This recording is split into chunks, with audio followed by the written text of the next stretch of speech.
Now, the cost of construction. The Target 12 investigators are digging into how the state hands out your tax dollars for big projects with big price tags. We've learned who gets some of these lucrative contracts is causing some controversy. And some say the process is unfair and drives up the cost to taxpayers, while others say it ensures these construction jobs get done on time and under budget. Target 12 investigator Walt Buteau is here now to break down how your tax money is spent. You may not have ever heard of a project labor agreement or a PLA, but this type of contract has been used to build some of the biggest public works projects in Rhode Island with your tax dollars. Project labor agreements, like the one in place for the Chemistry and Forensics building at URI, are contracts that require the state to use union labor. Supporters argue PLAs prevent construction site strikes and get the jobs done quicker.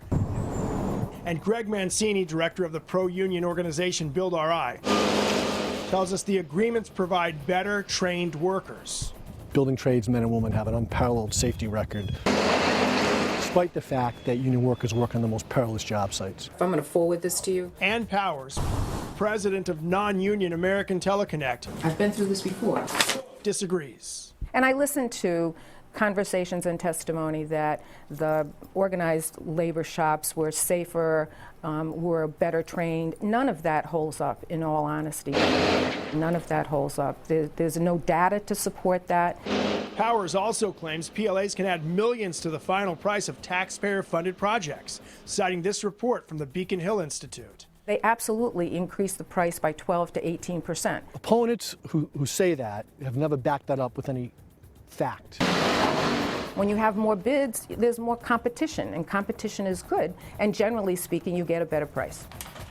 According to the open shop organization Associated Builders and Contractors, about 80% of Rhode Island's construction workforce is non-union and eliminated from consideration for PLA projects. ABC filed a lawsuit hoping to restrict the use of the agreements, and the state Supreme Court did rule in part that an objective, reasoned study has to be conducted before a PLA is awarded for a state project. Mancini tells us Build RI has negotiated all of the state's public works PLAs, and that since that Supreme Court ruling, hearings have sometimes been used in the state's decision-making process. Opponents and proponents of PLAs present their case to the state, and the state makes a decision based on the interests of the state and the taxpayers. Opponents argue that even with the Supreme Court ruling, the state's most lucrative projects go to union contractors.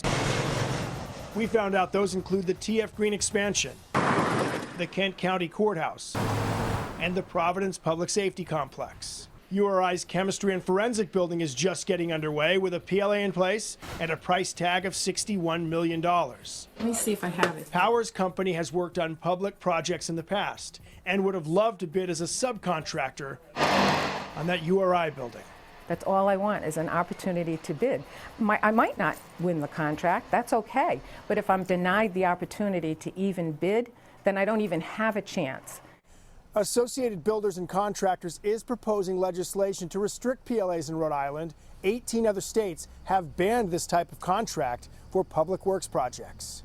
With the Target 12 investigators, Walt Buteau, Eyewitness News.